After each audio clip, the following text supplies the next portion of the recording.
এইটা যদি বদল করা যায়, কার্টুন না দেখে পাশের বাড়ি বেড়ালও যে ঘুরছে সেটা দেখো, সেও একটা জীব, তুমি যেরকম সেও সেরকম, কিন্তু কার্টুন দেখবে বাচ্চা। এটা হয়ে গেছে এখন জীবনের ধারা। সেইটা থেকে যদি তিলেক সরাতে পারি তাহলে আমাদের চেষ্টা সার্থক মনে করব। বিদ্যাতে আয়নায় নান্য পন্থা বিদ্যাতে আয়নায়। আমি যখন প্রথম জানতে পারি খুবই চমকিত হই, এই জন্যেই যে এই ধরনের একটা অর্গানাইজেশন থাকতে পারে খালি শিল্পপ্রেমীদের নিয়ে।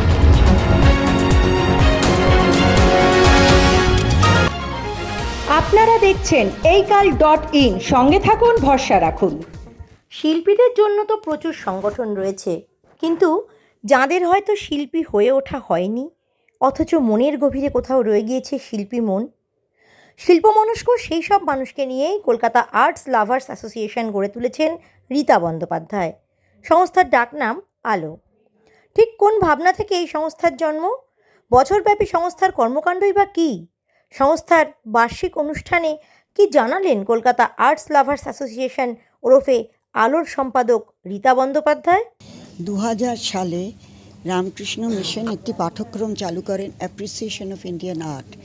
সেই ক্লাসটা করার পর, সেই পাঠ্যক্রম করার পর এত আনন্দ পেয়েছিলাম, তখন মনে হলো এরকম একটা সংস্থা গড়লে কেমন হয়, যারা শিল্প মনস্ক কিন্তু শিল্পী নিজেরা নয়। শিল্পীদের অনেক সংস্থা আছে, কিন্তু শিল্প মনস্কদের বোধহয় নেই।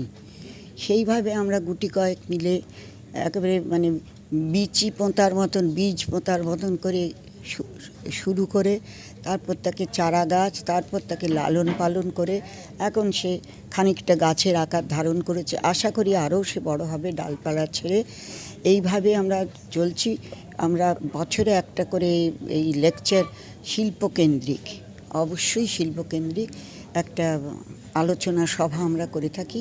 তাছাড়া আমাদের মাসিক বৈঠক হয়, সেখানেও আমরা শিল্পচর্চা করে থাকি। এবারে আমরা খুব পেয়েছি বাচ্চাদের কাছ থেকে খুব ভালো পাওয়াতে, উৎসাহ পাওয়াতে। সব আপনারা দেখবেন বাইরে ছোট ছোট বাচ্চাদের ছবি আমরা লাগাতে পেরেছি। আপনারা দেখছেন সব ক্ষুদে শিল্পীদের আঁকা, তাদের উৎসাহতে আমরা খুব উৎসাহিত বোধ করছি। এখন সব সময় ছোট বাচ্চা এই দেখতে দেখতে, কার্টুন দেখতে দেখতে খায়। এইটা যদি বদল করা যায়, কার্টুন না দেখে পাশের বাড়ি বেড়ালও যে ঘুরছে সেটা দেখো, সেও একটা জীব, তুমি যেরকম সেও সেরকম, কিন্তু কার্টুন দেখবে বাচ্চা। এটা হয়ে গেছে এখন জীবনের ধারা। সেইটা থেকে যদি তিলেক সরাতে পারি তাহলে আমাদের চেষ্টা সার্থক মনে করব। আপনাদের আজকে যে অনুষ্ঠানটা, সেটার উদ্দেশ্য নিয়ে কী বলবেন? সেটার উদ্দেশ্য আমি আগে যেটা বললাম, যে আমরা বছরে একটা বার্ষিক আলোচনা সভা করে থাকি এবং বহু বছর ধরে এইখানেই করছি। স্বামীজিরা আমাদের খুব সহায়তা করেন, খুব সহযোগিতা করেন এবং ওনাদের এতে উৎসাহে, যেহেতু এইটা শুরুই হয়েছে এখানকার অ্যাপ্রিসিয়েশন অফ ইন্ডিয়ান আর্ট এর সূতিকাগার রামকৃষ্ণ মিশন, সেইখান থেকেই পুরো আইডিয়াটা এসেছে। তার আগে অবধি তো ভাবা হয়নি। সুতরাং আমরা এখানে এই আলোচনা সভা করি এবং প্রত্যেকবার শিল্প সংক্রান্ত ব্যাপার নিয়ে আমাদের আলোচনা হয়। আর বিশেষ কিছু করার আমাদের এখনও হয়ে ওঠেনি, তবে আমাদের অনেক পরিকল্পনা আছে। কখনো যদি আমরা ওয়ার্কশপ করতে পারি সেরকম জায়গা পেলে ইত্যাদি, সেরামিকের কাজ যদি একজন আমাদের পরিচিত আছেন, সেগুলো আমরা এখনও করে উঠতে পারিনি। আর এই মুহূর্তে কতজন সদস্য আছে আমাদের? খুব ছোট্ট সংস্থা, জোনা 20। কিন্তু বোধহয় আমরা আপনার সাথে দেখছি। হ্যাঁ, দুজনকে দেখছেন, বাকিরা ওইখানে আছে। কিন্তু এটা আমাদের একটা যৌথ পরিবারের মতন। সদস্য সংখ্যা কম, কিন্তু এত আন্তরিক, এত উৎসাহ, মনে হয় না যে আলাদা আলাদা কেউ। আমরা সব এই এক গোষ্ঠী, একইভাবে চলি। কখনো কখনো আমরা আগে অনেকবার ঐতিহাসিক কিছু বা শিল্প কেন্দ্রিক কিছু দেখতে গেছি। যেরকম আমরা গিয়েছি মোগলমারিতে এই প্রত্নতাত্ত্বিক জিনিস দেখতে, মেদিনীপুরে, সেখানে গেছি। আমরা চন্দ্রকেতুগড়ে গেছি, যে গ্রিক আমলের জিনিস যেগুলো পুরাতাত্ত্বিকরা বের করেছেন। এরকম আমরা ছোটোখাটো ট্রিপ করতাম। আমরা বাংলাদেশে দুবার গেছি এবং প্রথমবার ময়নামতিতে যে এক্সকাভেশন আর মিউজিয়াম যে দেখেছি বাংলাদেশে, তার তুলনা নেই। অসাধারণ তার সংগ্রহ। সদস্যরাই বা কি বলছেন? আমার নাম ডক্টর সুরঞ্জনা বসু। কতদিন ধরে এই সংগঠনের সঙ্গে? আমি কয়েক মাস, আমি বোধহয় এদের নবীনতম সদস্য। অ্যাকচুয়ালি আমি শ্রীমতী বন্দ্যোপাধ্যায়ের উপর একটা লেখা লিখতে গিয়েছিলাম ঠাকুরবাড়ির ইতিহাস আলোচনার জন্য। সেখান থেকে আমার খুব ভালো লাগে এবং ওদের যে এই মন্দিরের আগ্রহ, এবং আমার বিষয় হচ্ছে সঙ্গীতে মন্দিরে কী প্রভাব আছে, সঙ্গীত আমরা কিভাবে মন্দির গাত্রেও দেখতে পাই, সেটা নিয়ে আমার একটা কাজ আছে। তো সেই ব্যাপারে আমার খুব ভালো লাগে এবং ওরা এত ভালো মানুষ, আমাকে এত তাড়াতাড়ি আপন করে নিয়েছেন যে এখন মনে হচ্ছে না যে আমি মাত্র কয়েক মাস এসেছি, এবং এরা দীর্ঘদিন আছেন। তো সেটা আমি ভালোবাসায় পড়ে গেছি একদম। তো ভীষণ ভালো লাগছে আজকে প্রথম অনুষ্ঠান অ্যাটেন্ড করে। আমার নাম নীলাঞ্জনা ঘোষ। আমি এই সংস্থার সাথে দীর্ঘ প্রায় 15 বছরের বেশি হলো যুক্ত। আমি প্রথম রামকৃষ্ণ মিশন ইনস্টিটিউটে যখন কালচারে অ্যাপ্রিসিয়েশন অফ ইন্ডিয়ান আর্ট করি, কোর্সটি করার পরে আমাদের যিনি লেকচারার ছিলেন ডক্টর স্বাতী ভট্টাচার্য, উনি আমাকে রীতাদির সঙ্গে, আমাদের সেক্রেটারির সাথে আলাপ করিয়ে দেন। তারপরে তো আমি এখানে যুক্ত হই এবং দীর্ঘকাল, মানে 12 বছর আমি এই ইনস্টিটিউটে সার্ভিস দিয়েছি, ভলান্টারি সার্ভিস। আমি মিউজিয়ামের সঙ্গে যুক্ত ছিলাম।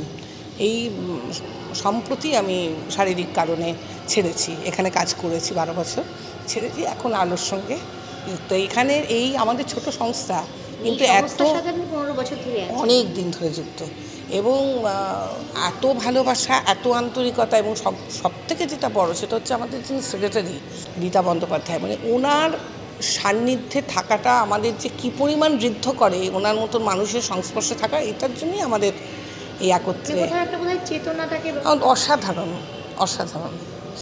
কলকাতার গোলপার্কে রামকৃষ্ণ মিশন ইনস্টিটিউট অফ কালচারের শিবানন্দ হলে সম্প্রতি আয়োজিত হলো সংস্থার বার্ষিক অনুষ্ঠান। বার্ষিকে আলোচনাচক্রের মূল বিষয় ছিল প্রকৃতি ও মানুষ। মূল বক্তা ছিলেন ডক্টর প্রশান্ত দা। দেখে নেব অনুষ্ঠানের এক ঝলক।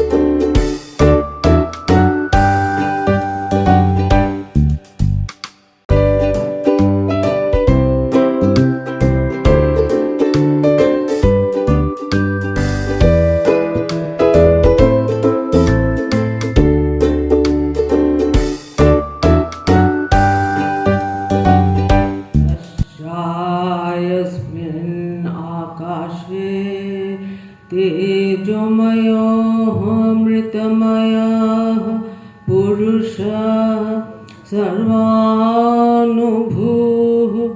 यश्चायमस्मिन्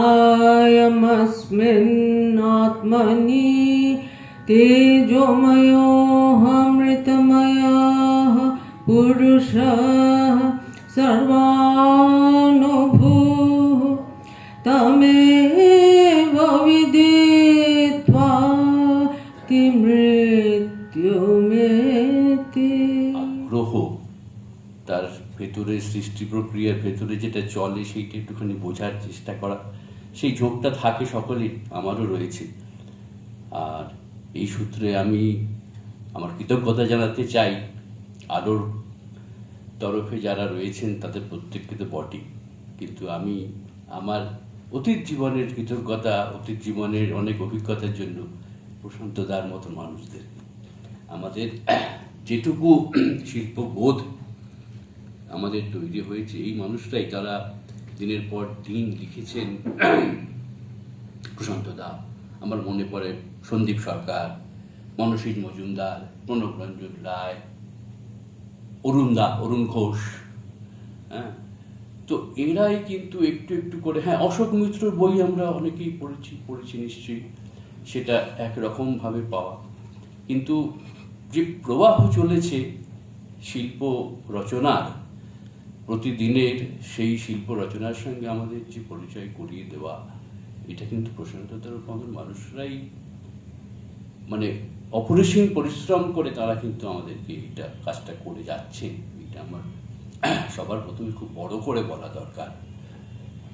আর এটাও বলবো যে আলোর মতন প্রতিষ্ঠান যেন আমাদের আরো বেশি করে দরকার বাংলার বিভিন্ন প্রান্তে, কারণ এটা খুব একটা খুব মৌলিক জিনিস, এটা বেসিক জিনিস যে শিল্প ভিক্ষা। আমরা বিভিন্ন জায়গায় বাচ্চাদের আঁকা শেখানোর স্কুল পাই, কিন্তু শিল্প বোধ তৈরি করার তো তেমন কোনো প্রতিষ্ঠান দেখি না, ভাবনা দেখি না, আলোচনায় দেখি না যে বাড়ির অভিভাবকরা বাচ্চাদেরকে আঁকা শেখাচ্ছেন। তাদের বিন্দুমাত্র ছোট বা কিছু করছি না, আমি কোনো জাজমেন্টাল কিছু বলছি না, কিন্তু সবার আগে তো জিনিসটাকে ভালোবাসতে হবে, ভালো লাগতে হবে।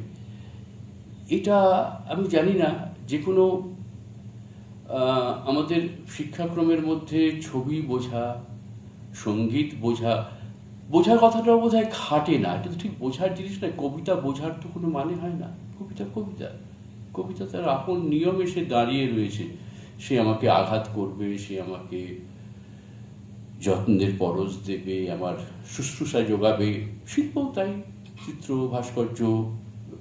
আমি এরকমভাবেই ভাবি। আমি আগেই বলেছি আমি শিল্পর অন্দরমহলের মানুষ কিন্তু নই। আমি বাইরে থেকে শিল্প জগৎটাকে দেখি, আমার মতন করে তাকে ভাবি সেটা নিয়ে। যে তো আমার মনে হয়েছে যে আলোর মতন প্রতিষ্ঠান বোধহয় আমাদের এখানে আরো দরকার, এবং আমার মনের মধ্যে এরকম একটা স্বপ্ন তৈরি হয়েছে যে আমি একবার আলোর সঙ্গে যুক্ত হয়ে একবার এখানে যে শিক্ষাক্রমটা চালানো হয় সেখানে আমি একবার কিছুদিনের জন্য যদি প্রবেশ করতে পারি। আমি যখন প্রথম জানতে পারি খুবই চমকিত হই, এই জন্যেই যে এই ধরনের একটা অর্গানাইজেশন থাকতে পারে খালি শিল্প প্রেমীদের নিয়ে। 1830 সালে কলকাতায় প্রথম একটা শিল্প সংগঠন তৈরি হয়, ব্রাস ক্লাব, যার নাম। তার প্রধান উদ্যোক্তা ছিলেন প্রিন্স দ্বারকানাথ ঠাকুর এবং সহযোগী, তাদের কথা আর বলছি না, কিছু ব্রিটিশও ছিলেন। তারপর অনেক সংগঠন, 1907 Indian society of oriental art থেকে আরম্ভ করে সে দীর্ঘ ইতিহাস বলছি না, সে নিয়ে আমি একটা গবেষণার কাজও করেছি। সম্প্রতি তা নিয়ে একটা ডকুমেন্টারি হয়েছে, এই কয়েকদিন আগে দেখানো হলো সত্যজিৎ রায় ফিল্ম ইনস্টিটিউটে।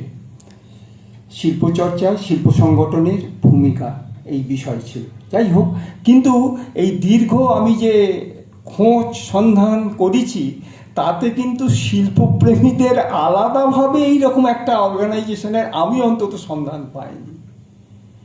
এই জন্যে আমি আলোকে সাধুবাদ এবং স্বাগত জানাচ্ছি। তাদের কাজের সম্পর্কে আর বলছি না, তাদের যে আরাধ্য কাজ তারা করে চলুন। আমরা সবসময় তাদের সঙ্গে আছি, তাদের পাশে আছি, কাজটা চলতে থাকুক।